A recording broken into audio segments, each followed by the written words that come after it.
काय झालं की 753 हा महामार्ग आला. महामार्ग आल्यानंतर त्या रोडचे सेंटर हा होता मध्यस्थी, आणि रोडचं असं लोकेशन होतं की बाबा 12 फूट इकडं, 12 फूट आपलं 12 मीटर इकडं, 12 मीटर इकडं, अशा पद्धतीने हा रोड होता. रोडच्या सेंटरमध्ये उभा राहिल्यानंतर त्यांना इकडं 12 मीटर घ्यावं लागणार होतं. मी म्हटलं कुठलाही महामार्ग होत असताना, विकासाचे कामं होत असताना आपण याला कुठल्याही प्रकारचा विरोध नाही, आणि मी पहिल्यापासून विरोध करणार पण नाही. कारण विकासाची कामं होत असताना त्याला आपल्याला हातभार लावावा लागत असतो, शासनाचीही कामं आहे. परंतु एक माझी छोटीशी अपेक्षा होती की माझं जर घर जात असेल तर त्या घराचा मोबदला मला मिळणं गरजेचं आहे, आणि त्या घराचा मोबदला मिळत असताना की माझी जागा किती जाती, काय जाती, याची नोटीस मला देणं गरजेचं आहे शासनानं, की मलाही कळेल की भविष्यामध्ये मला किती जागा माझी जाती, काय जाती, किती मोबदला मला भेटणार आहे, ही माझी माफक अपेक्षा होती. परंतु असा कुठल्याही प्रकारचा त्यांनी काढलं नाही की बाबा तुम्हाला नोटीस नाही आहे, त्याच्यानंतर तुम्हाला पैसे भेटतील, तुम्ही सध्या उठून जा. मग त्याच्या अगोदर पण आम्ही उठलो नाही. अगोदर इथं जे घरं होती, हे जे बांधकाम चालू आहे, ॲक्च्युली PWD विभागाचाच आहे. रस्ता हा लँड अक्वायर्ड केलेली आहे. ही लँड अक्वायर्ड केल्यानंतर इथं जे लोक उठले, मग त्याला काही पैसे भेटत नव्हते. परंतु मी त्याच्या विरुद्धात आवाज उठवला की मी म्हटलं बाबा मला कुठल्याही प्रकारची नोटीस न दिल्याशिवाय मी काही इथून उठणार नाही. मग त्यांच्या असं लक्षात आलं का हा काही ऐकत नाही आहे, हा काही उठत नाही आहे. त्याच्यामुळं त्यांनी काय केलं की माझं घर रात्री पहिल्यांदा अगोदर पाडून टाकलं. याच्या अगोदर असा हल्ला अगोदर पण झालेला आहे. तेव्हा आता 2022च्या दरम्यान दिवाळीपूर्वी म्हणजे पूर्ण घर त्यावेळेस त्यावेळेस अर्ध घर पाडलं माझं. मग त्यावेळेस माझ्या आईला मारलं. तिचं वय वर्ष 60 आहे. तिला मारहाण केली, याला मारहाण केली, याला मारहाण केली. मग त्यावेळेस आम्ही चौकडं फिर्याद देण्याचा प्रयत्न केला. हसनाबाद पोलीस स्टेशन असो किंवा अदरवाईज कुठलं जे समजा जिथं जिथं आम्हाला शक्य होईल, जालना वगैरे त्या ठिकाणी. परंतु आम्हाला कुठं तशी रिस्पॉन्स भेटला नाही, तशी दाद मिळाली नाही. आणि त्याच्यामुळं काय झालं की तो प्रकरण शांत झालं आणि आम्हाला कुठं न्याय मिळाला नाही. नंतर आम्हाला शासनामार्फत 13,99,000 रुपये मिळाले. मग आम्ही 104 चौरस फुटाची, मग 11 स्क्वेअर फूट. मग आम्ही ठीक आहे म्हणलं, मला जर कुठल्याही गोष्टीचा मावेजा जर भेटत असेल तर काय हरकत आहे मला द्यायला. मी या मताचा आहे. म्हणलं ठीक आहे, तुम्ही माझी जागा मोजून घ्या.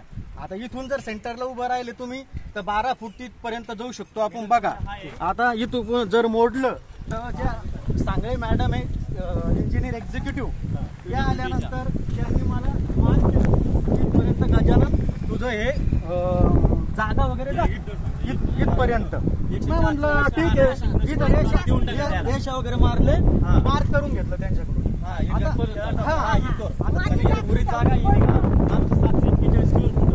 आता रिमेनिंग जागा ही माझी राहणार साहेब. मी रिमेनिंग माझी जी उरलेली जागा आहे ती मी का देऊ, माझा असा सवाल होता. आणि माझं त्याच्यामध्ये अर्ध पडलेलं घर होतं, रिमेनिंग घर ते खोली होती माझी तिथं. मी म्हटलं मी देणार नाही, कारण मी जेवढी जागा जाती ऑलरेडी मी तेवढी जागा दिलेली आहे, याचा मुआवजा मला भेटलेला आहे. त्याच्यामुळं मी उरलेली जागा देणार नाही, माझी स्पष्ट भूमिका होती. या गोष्टी घडत असताना ते म्हणे कसा जागा देत नाही तो, पाहतो मी ती जागा आम्हाला लागती. अशा स्वरूपाची जी इमारत बांधायची, बांधणं चालू आहे, अशा स्वरूपाची इमारत इथं पण बांध नाही. तर मला भविष्यामध्ये कुठल्याही प्रकारचे छोटं मोठं दुकान असो किंवा माझं घर असो किंवा गणपतीचा व्यवसाय आमचा तो असो, हे मला करायचं आहे. त्याच्यामुळे तुम्ही मला इथं जागा मला ठेवायची, माझी कुठली जागा मी देणार नाही. जेवढी जागा जाती तेवढी मी दिलेली आहे, बाकीची मी देणार नाही. मग त्याच्यानंतर त्यांनी असं तिकडं औरंगाबादला होतो माझा भाऊ आणि मी, पण जॉबच्या शोधात आता सध्या MSc झालेली तिची. माझं MSc म्हणजे झालेलं आहे, मी जॉब करतोय, 5-6 वर्षाचा एक्सपिरियन्स आहे मला. हा माझा भाऊ आहे, हा जॉब करतो ॲक्च्युअली म्हणजे सॉरी आपला तो कुंभार काम करतो. कुंभार काम करत असताना रात्रीच्या वेळी 22/5/2024 रात्री त्याला अचानकपणे त्याची बायको आणि तो गाढ झोपेत असताना त्याला उचलून नेण्यात आलं. उचलून नेण्यात आल्यानंतर त्याला मारहाण केली. त्या टाकीकडे घेऊन गेले, टाकीकडे नेल्यानंतर त्याला मारहाण केली. मारहाण केल्यानंतर त्याला घरातून काढलं आणि त्याला हे घर पूर्ण उद्ध्वस्त करून टाकलं आणि त्याला रावसाहेब दानवेचे माणसं आहे, तुला हे घर खाली करावं लागेल. रावसाहेब दानवे, मधुकर दानवे, संतोष दानवेचे आम्ही माणसं आहे. तुला जर घर खाली जर नाही केलं, आम्हाला इथं मोठी बिल्डिंग बांधायची, तुला जर घर खाली नाही केलं, तुला 6 महिन्यात किंवा एका वर्षात तुला राजूर दाबडी हसनाबाद जर फिरला तू, तर तुला गोळ्या घालून मारून टाकू म्हणून.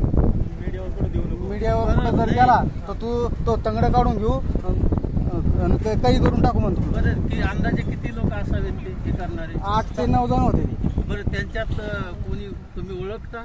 नाही, ते ओळखी त्याने डायरेक्ट पांढरे रुमाला बांधलेले होते आणि डायरेक्ट आले आणि डायरेक्ट मारायला लागली. तर मला धरलं गचंडी म्हणून असं तोंड दाबलं.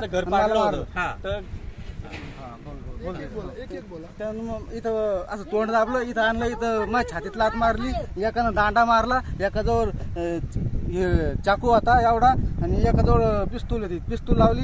मग याच्या बाद जर तू पंचाकडे जर गेला, मीडियाजवळ पोलीस स्टेशनला जर गेला आणि कुठं राजूर आसपास फिरत असन तर तुला मारून टाकल्यात जाई म्हणे. तू आता येऊ नको म्हणे, या जागेवर जर आला तर तुला मारून टाकू म्हणे. पोलीस स्टेशनला गेलं तर ते पोलीस स्टेशनवाले म्हणते आम्ही रावसाहेब दानवेचं आणि मधुकर दानवे आणि संतोष दानवेचं नाव घेत नाही. व्हेरिफिकेशन केल्याशिवाय तू एकदा घेतलं त्याने डबल डिलीट मारलं, डबल घ्या म्हणलं, डबल घ्यायनाच नाही ते नाव, अजिबात घेऊ राहिले नाही. पोलीस स्टेशन कोणतं तुम्हाला? हसनाबाद. ऍक्च्युली सर तुम्ही बघू शकता की कशा पद्धतीची मूर्तीची उद्यमना केलेली आहे. पीआयचं नाव सांगता येईल का तुम्हाला? आहेरे. कधी गेले तक्रार घेऊन? तक्रार घेऊन कधी गेले होते? दुसऱ्या दिवशी. ही घटना कधी 22 तारखेला 22 तारखेला ही घटना घडली म्हणजे घर पाडण्याची, आणि 23 तारखेला तुम्ही